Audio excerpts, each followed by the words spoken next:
Hello, my name is Jennifer Nielsen, and I am so excited to introduce to you my new novel, The Free State of JAX. In this story, on the night before his 12th birthday, Jackson Averett sneaks out of his aunt and uncle's home where he lives, and he sneaks over to the abandoned property next door. There he launches a raft, raises a flag, and declares that raft his own nation, called the Free State of JAX. The problem is, the house next door, it's not abandoned.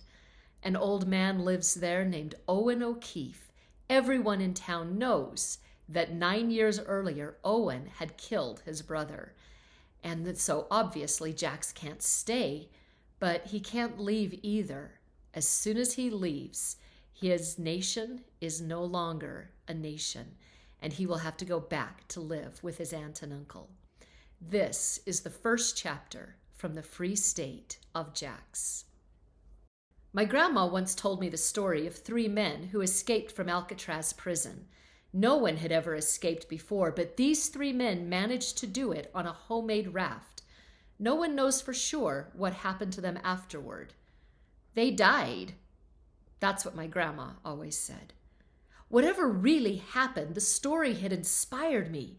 The Grimmett's house wasn't exactly a prison, and Walk-on-By, Kansas was a long way from San Francisco. But every idea begins somewhere. And it had brought me here. Now, with only 20 minutes to escape, failure was not an option. Or at least, not a good option. Job number 1, escape Dutch's room.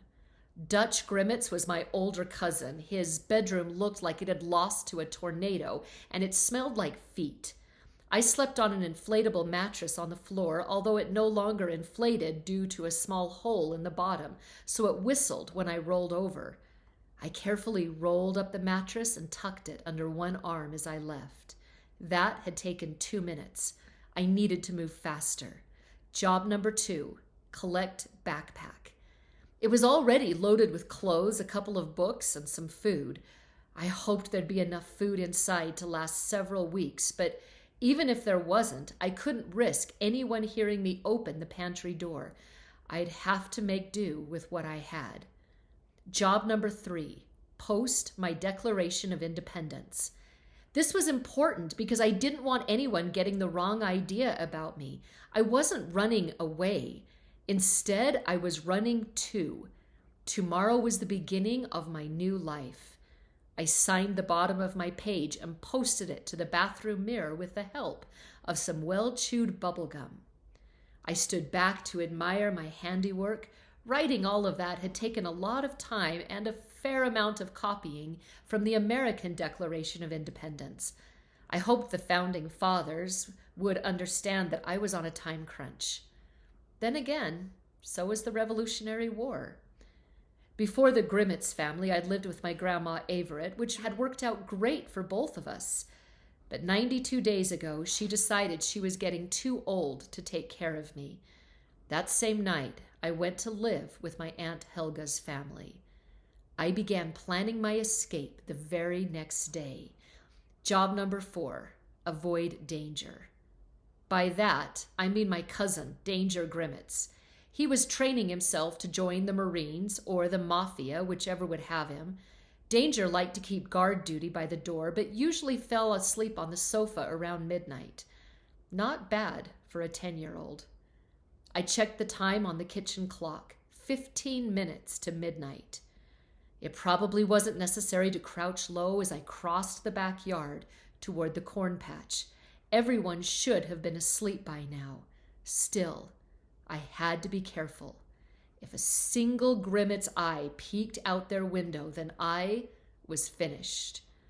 I didn't have far to go. The Grimmett's lived on a dead-end road called Hopefall Street. I was headed to the abandoned house with a decrepit old empty house next door, which sat at the end of the road.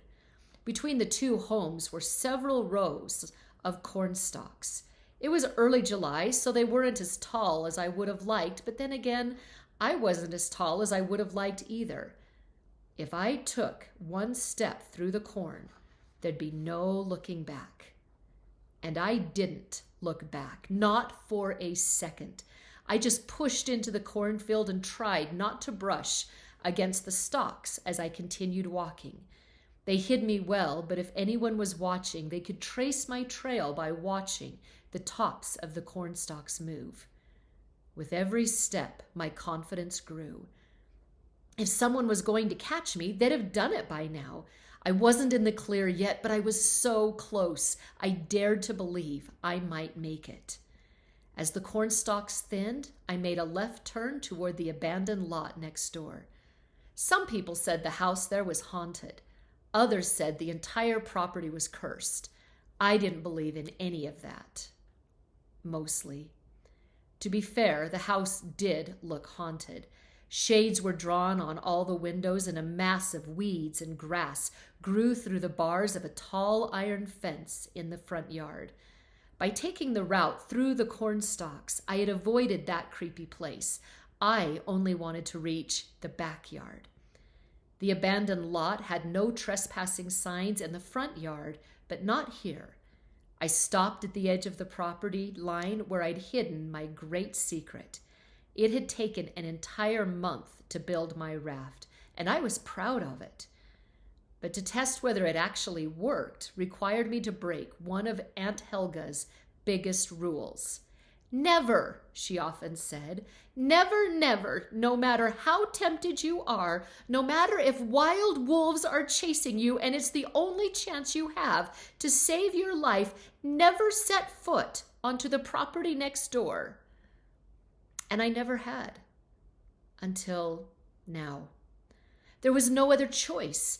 About 10 feet over the property line was a very large pond or a very small lake, depending on how a person wanted to think of it. I chose lake because it sounded more serious than a pond, and I was definitely serious about this. Those Alcatraz men had made a raft from 50 stolen raincoats. I had tied logs together, which would work better, although they were heavy to drag toward the lake. At the edge of the water, I spread out my uninflatable mattress across the logs to keep myself dry, then tossed my backpack on it and launched it into the water. I was surprised by how warm the water was, like hot tub warm. I dipped my hand into it, wondering how this perfect temperature was possible. There had to be a hot spring below, warming the lake. That was good news. It would make bathing much more pleasant. I kicked the raft forward until I reached the center of the lake. My anchor was a set of Uncle Clive's dumbbells tied to a rope. About a mile away was the Walk-On-By Kansas church, with a bell that chimed twice a day, at noon and at midnight. The first midnight bell rang. I had to hurry. To hoist my flag, I jammed 2 sticks between the logs and stapled a twin bedsheet around each post. I finished placing the last staple as the 12th chime rang. And just like that, at exactly midnight on my 12th birthday, a new country was born. On the sheet was written, "The Free State of JAX." And there it was, my country. Population 1. That was me, Jackson Averett, founder, president, and free citizen. I hope you will enjoy the free state of JAX.